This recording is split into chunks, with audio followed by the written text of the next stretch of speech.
All right, welcome back to the Creating Clarity podcast. I am extremely excited about welcoming on my guest today, Dr. Alicia Shelley. She is board certified in internal medicine, just like myself. However, she is also an obesity medicine physician, and she currently works at Wellstar Medical Group in Douglasville, Georgia, which is a suburb of Atlanta. And one of the podcasts that I have been binging on lately is called Back on Track, Overcoming Weight Regain. And that is Dr. Shelley's podcast and YouTube channel. So thank you so much for providing that, because it has been amazing. And I know that people will get a lot out of that too. Now, in addition, she is a fitness enthusiast and she's completed 6 marathons. That's right, 6. And she recently had a huge accomplishment and completed a half Ironman. And of course, she's getting bigger and bigger goals. So she is training for her first full Ironman in September. So welcome, Dr. Shelley. Thanks for joining us. Thank you so much for having me. It's been my pleasure. The Creating Clarity podcast is all about making the mental shifts to create clarity in our life. And I will be honest with you, I don't know if this podcast episode is going to serve my audience more or me more, because one of the things that I have not yet made a mental shift on is my weight.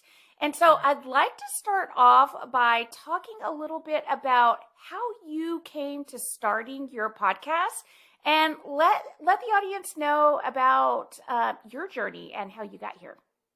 Yeah, so I've always battled with my weight for a long time, even since as a child. And so a lot of times I've done like most people, where you kind of gain weight, lose it, then gain it back, lose it. And so when I look over my lifetime, I've noticed where I've gained the most weight were periods of stress and just high intensity, not able to really focus on myself. And then periods where I lost weight was when I was like, okay, now I'm going to get focused. I'm going to go exercise. I'm going to go eat right.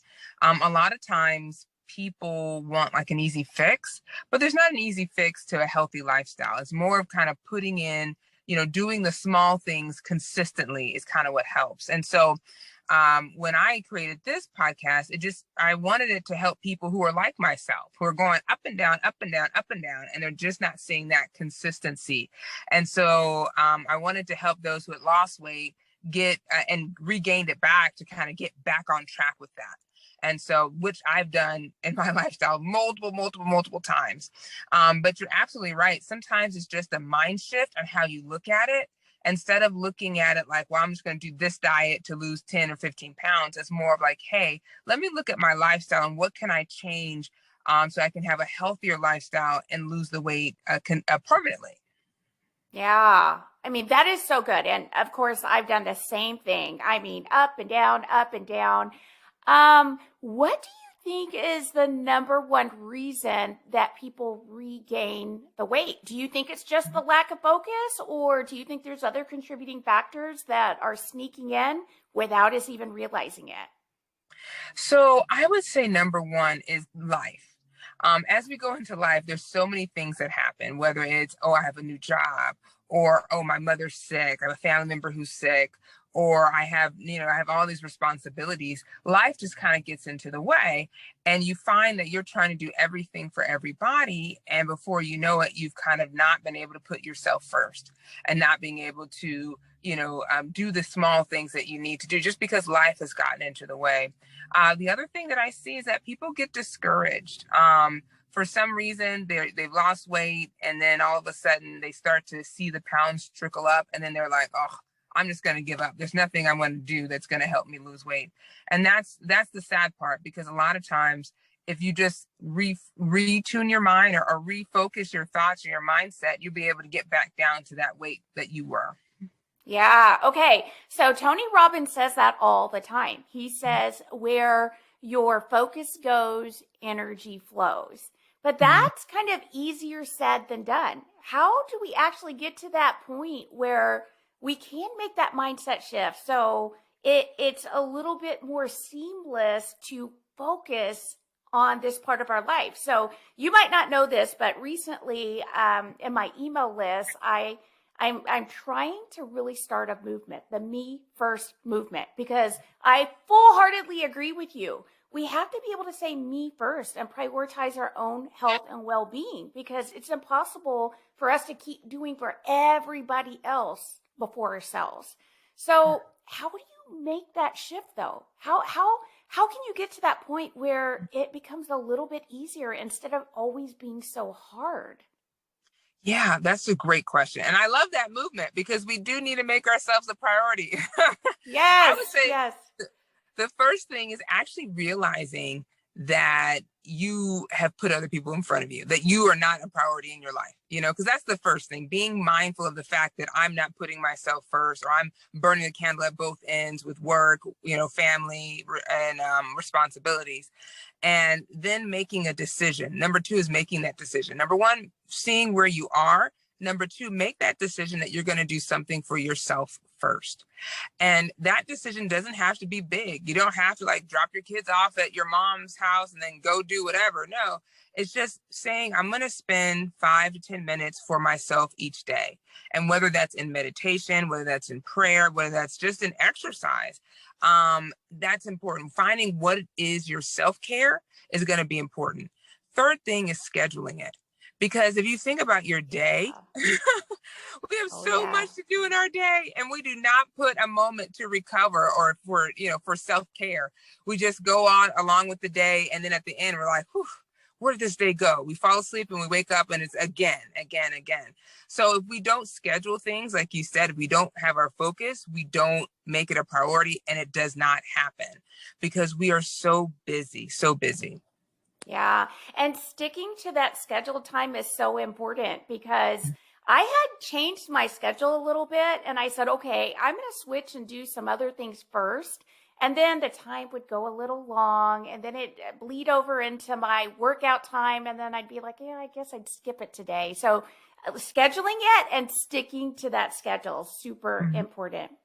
Okay. Well, One other thing I will say, yeah. Liz, one other thing is that even if you schedule it and for some reason you don't have 10 minutes, you don't have like this 30 minutes to exercise, even if you have 5 or 10 minutes, just do it, because that's enough that you need just to recover and get back on track and feel like you've accomplished something, even if it wasn't in the amount of time you wanted it. Yeah, that is so true, because so many times, and I've been guilty of this, like, well, I guess I don't have time now. I only have 15 minutes. 15 minutes is so much better than skipping it all together, because in time, you skip and skip and skip, and then you fall out of the habit again. So even if it's just a tiny bit, that goes a long way. Yeah, Yeah. that's so good. Okay, another question. So many of us kind of struggle. We try to like listen to podcasts, read books, figure out how to improve ourselves. We take all this advice. When do you know to go outside and actually get help? Like online courses or seeing an obesity medicine physician? When do you know, okay, I need more help than I can get from these online, freebies? Yeah, I would say if you're feeling as if you're just not making any movement, even though you're doing the things, you're putting, you're making a meal prep, you're exercising, and you're still not feeling, you're just not seeing yourself move, then I would definitely seek a professional, whether an obesity medicine physician, primary care, or even a weight loss coach too, because sometimes they can be able to figure out what it is you're not doing and be able to help you with that and kind of helping you over that bridge or that mountain or that obstacle. Yeah, sometimes you get so overwhelmed and you just can't see it yourself, and having that objective person kind of remind you. Now, remind me, Alicia, do you do any coaching? I do. So I do one-on-one coaching and group coaching for weight loss. And you can go to my website, DrShellyMD.com, to get more information. Okay, Mhm. so I have talked a few times about coaching, and I thought this was a great place to kind of insert it. A Mhm. lot of people have heard of coaching, but they think of like a sports coach, or sometimes they even think, yeah, but that's like executives have coaches. Can the average person have a coach? And why would you suggest that the average person has a coach? So the coaches, so yes, the average person can have a coach, and the coach is more of like your accountability partner. They are the one that's going to help you with getting through this, through the just the obstacles that happen, especially if you're not making any headway with what you're doing already. They can help you with kind of moving that needle so you can see the weight loss not only come off, but then being able to maintain it. So a lot of times as a doctor, we see our patients maybe every 3 months. So it's not as frequent as you would like. Whereas a weight loss coach would be seeing you every week, multiple times throughout the month, just trying to help you with kind of moving the needle and getting to your goal. So they're kind of that check-in person for you. Yeah. And one of the other beautiful things that I love about coaching is oftentimes we can't see that what we believe to be a limitation is really not a limitation. That's just a story that our brain is offering us. It's not true at all. And coaches will sometimes pull that out of you and help you to see that a little bit more clearly. You can totally do it. That's just Yeah. a story your little brain is telling you, and it's just not true.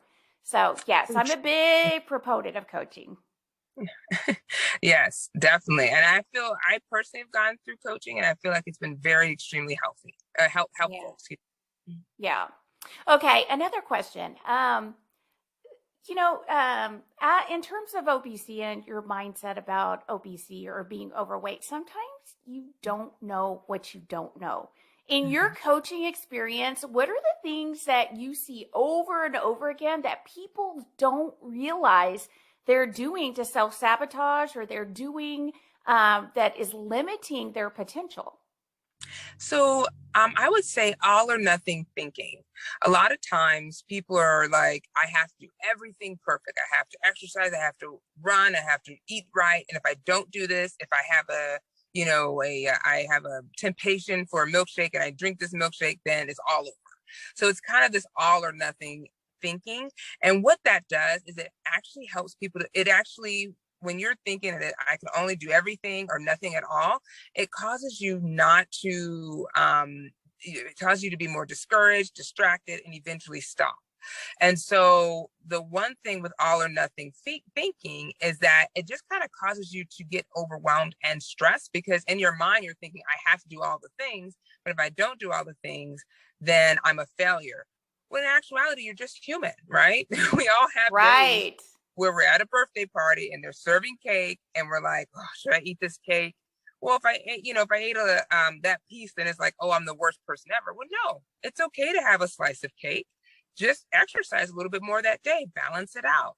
So I would say the one thing that stops people is all or nothing thinking. I had this one client, when she was able to overcome that all or nothing thinking, she actually enjoyed what she was doing and she was able to lose weight. And I asked her, I said, well, what was it that you did? What do you think what was it that helped you lose weight? She's like, I forgave myself. I forgave myself from being Wow. imperfect. And when I was able to move from that, it made everything so much easier. That She is had less so guilt. good. Yeah. I mean, I am certainly guilty of that all or none thinking sometimes.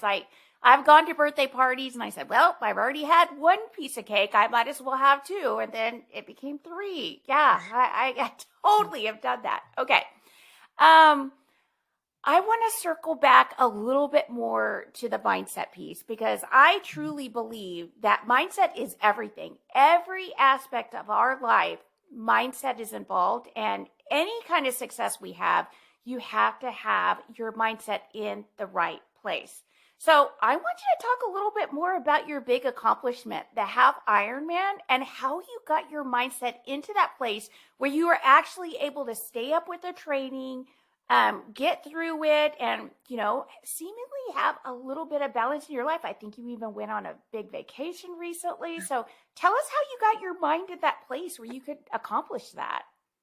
So for many years, I would watch Iron Man on TV and be like, "Oh, I could never do that. Oh my gosh, look at these people. They're swimming, they're bicycling, they're running all these miles. I could never, ever, ever do that." And then I said the same thing about a marathon. And then I did a marathon, and I was like, And I started thinking, it took me like a couple years to get to this place when I saw a gentleman, his name, I forget his name, but he had Down syndrome and he did an Ironman and he just trained, like he just put in the time. And I'm thinking, if this gentleman can do it just by putting in the time, I can do this too. And Yes. so by that mind shift, I'm like, I can do this. So I signed up. No, I did actually get a coach too. And I signed up with her in October, November time. And I'm like, listen, I want to do an Ironman in September. And I need your help to do that. She's like, you definitely can do that. We just have to put the training in. So she came up with the plan, and then I just implemented. And how I stayed consistent throughout the day, throughout the training, is that I had to remind myself why I'm doing it. Why am I doing this Ironman? Like, what is my reasoning why? So whenever we definitely go through hard things, we need to remind ourselves why we're doing it, because I could see at the end that I'm going to finish this Ironman. Now, recently, I just finished the Ironman half, which was amazing. Amazing to have Yeah, that's done. huge. Because it was, the mindset I had to have throughout that trainings. I had to remind myself, well, you've trained, you've put in the time, you've done the distance. We're now just putting it all together in one day. And so Yeah. I had there were times on that race when I got discouraged. I'm like, I don't know how I'm doing this. And what I did was I started focusing on the small steps. So I had to ride for 56 miles. And instead of thinking, oh my gosh, I have to ride 56 miles, what I did was I can ride 5 miles. So go 5 miles. And when I went to that 5 miles, oh, let me go to 10 miles. Okay, I did 10 miles. Let me go 5 more miles, 15. And so I focused on the baby steps that allowed me to finish, get to the end. And the same thing with the run. At that point, I was tired, my legs hurt.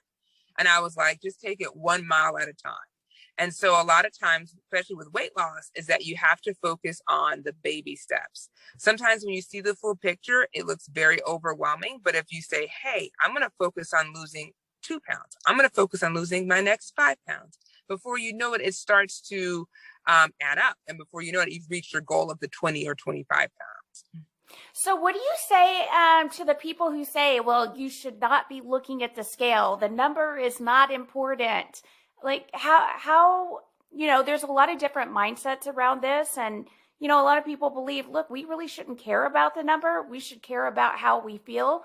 But at the end of the day, the numbers kind of get to you. So, how can we focus our attention that will get us there without, kind of giving up when things aren't budging? So I agree that sometimes it can be daunting when you weigh yourself frequently. I would recommend weighing yourself maybe once a week so you can see more of a change versus daily. And the other thing I recommend is actually having all the different values. So doing your measurements, so you can see, what is my chest measurement, what is my waist measurement, what is my hip, because sometimes you may be actually putting on muscle and you won't see that scale budge because you're putting on muscle and you're losing fat. So the composition has changed. And so you may not see the scale move, but you've noticed that, oh, my shirt feels a little bit loose or my pants feel a little bit loose, which kind of shows you that you're moving in the right direction. It's just maybe you picked up a little bit of muscle, which weighs a little bit more. So I agree that it's better to kind of have all the numbers and not just rely on one number or the other, because, a lot of times you may not see the scale move as quickly as you want and you get discouraged. But a normal weight loss is usually 1 to 2 pounds per week. So when you see these different advertisements like, oh, you'll lose 40 pounds in a month, that is not the average. And that may not be your story, and that's okay. But as long as you are losing, that's important. So I would kind of focus on everything, that not only your measurements, how you feel. If you've noted, like the small things, you're like, am I able to get off my medications? Do I have to take blood pressure medications anymore? Am I on less medications? Like, these are all important reasons why to exercise and why to have a healthy diet. So I kind of believe in doing everything. You do it all. Yeah. Okay. I want to ask you about that though. So, a lot of people I've heard, well, I started doing that, but I didn't feel good. And I think you bring up a very important point. As our body gets more healthy, as we drop some of that weight, then we may not require the level of intervention we did before. We may not require the same amount of blood pressure medicines. We may not require the same amount of insulin. So it is important to listen to your body and be aware of what your body is saying, and, talk to your doctor as you're on this journey. Now, what would you say? Excuse me, you talked about the baby steps and like the mile marks for achieving that half Ironman. Aside from maybe weighing yourself once a week and keeping your measurement, what other things do you feel are little baby steps that the audience can do to kind of overcome the weight regain and get back on track? Is there anything else you would recommend? Yes. So I always recommend having like realistic goals that you can achieve. So for example, let's say I want to get back started with my exercise routine, but I haven't been doing anything. It is not realistic to say, okay, I'm going to run a 5K or a 10K in a month. No, you got to start small. So start with, hey, I have time enough to exercise for 30 minutes a day, 5 days out the week, and stick to that. So making realistic goals are going to be important that you can implement into your lifestyle. And it's okay if it's not like a whole hour or 2 hours at the gym. As long as it's something that you know you can do and commit to, then I would start there, because you can always gradually increase upward. So by having the realistic goals and achieving them, it actually makes you feel better, because you're like, I've done something. I've done this. I've achieved this. And it helps you to keep going forward. So definitely choosing, and I would choose 1 to 3 like goals that you want to do for the week in order to have a healthy lifestyle. And it doesn't have to be huge. It can be small. It can be something like, I want to drink more water. So I only drink 1 bottle. So this week I'm going to drink 2. Next week I'll drink 3. Next week I'll drink 4. So you just kind of gradually increase your habits to where you would like it to be. Yeah, that kind of goes back to that all or none thinking that you were talking about earlier. Sure, we recommend it all. All of it is great, but it does have to be kind of gradual and, slowly building up to that. Okay, so you mentioned that, you've gone up and down over the course of your life. I have too, because life gets in the way. How do we adjust when life gets in the way? How do you find your way back? How do you know when we just need to take this period of time and say, it's okay that I'm going to put it back on the back burner, but and focus my attention on something else that has come up versus letting it go and it's spiraling out of control? Yeah. So definitely once you kind of, this happens a lot because you just never know what life is going to throw at you, whether it's a new job where you have more responsibilities, or it's a family member who's sick that you need to care for. So a lot of times when you're going through that stressful period, you may have to take an inventory to be like, where am I right now? Have a journal, something where you're kind of writing down your thoughts, where you're taking inventory on where you are. And if for some reason you're at a place where you're like, I just can't exercise right now because I'm in a stressful place, but here's what I'm going to do instead. I'm going to make sure that I eat a little bit less. I'm going to balance it out a little bit more. So I would say when life gets in the way, definitely take stock on where you are. What are you in a stressful place, or are you in a great place? And then limit what you can do. You can cut back on something, but still, you can still be healthy. Like, for example, Yeah. if I'm stressed out, instead of eating like, cookies and ice cream, I may say, hey, I may have a yogurt instead. It actually, I can substitute it. It actually gives me a little bit of sugary, something sugary there, but it's not as high in calorie as the cakes and the ice cream. Yeah. So just being able to, number one, forgive yourself for being imperfect. Number two, allowing yourself to go through that stressful period. And then 3, just choosing a substitute. So you don't feel so overwhelmed that, oh, I'm just throwing everything to the wayside. I'm like, no, I'm still being healthy. It's just, this is what I'm doing for right now. Yeah, that is so true. Allowing yourself and giving yourself grace that for right now, things just need to be different, and that's okay. And I certainly believe on that, and I have done that. And then at the end, beat myself up. And I have to remember, hey, you agreed with yourself that you were going to put the exercise on the back burner for now. So don't beat yourself up. It's okay. Okay, well, I mean, this has been so really good. I do want to end by asking you to talk a little bit about your coaching program and what's the difference between one-on-one coaching? What's the difference between the group coaching? What if somebody's in a group program and they're embarrassed to talk in front of people? Tell us a little bit more about your programs. Yes. So I do offer so the one-on-one program is where me and you work one-on-one, and we actually customize the plan to you. So we look at where you are, what your goals are, and we customize the nutrition plan, the exercise plan for you. And then each week we kind of delve on what the challenges you have and how to overcome it. So it's just focused on you. The group coaching is a little bit more structured. So you're in with a group of people who are trying to lose weight. But each week we have a structured content that we're trying to talk about, like whether it's nutrition, whether it's exercise. We still will come up with a customized plan, but it won't be as not intense, but as in detail as the one-on-one coaching. But both are all the 12-week program.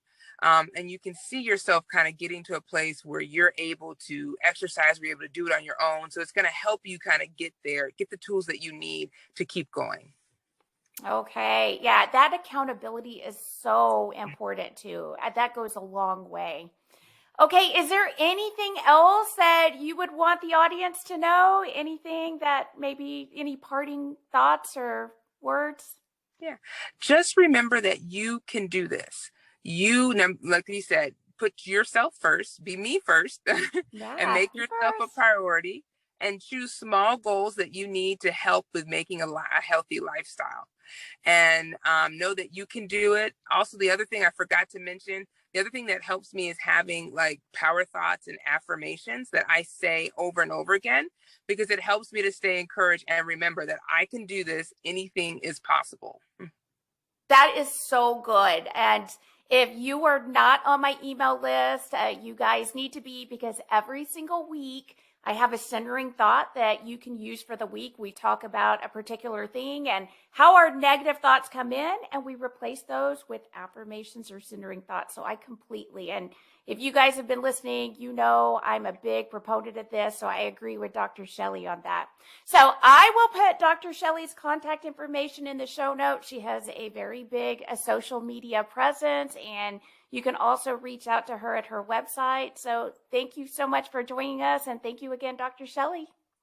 Thank you.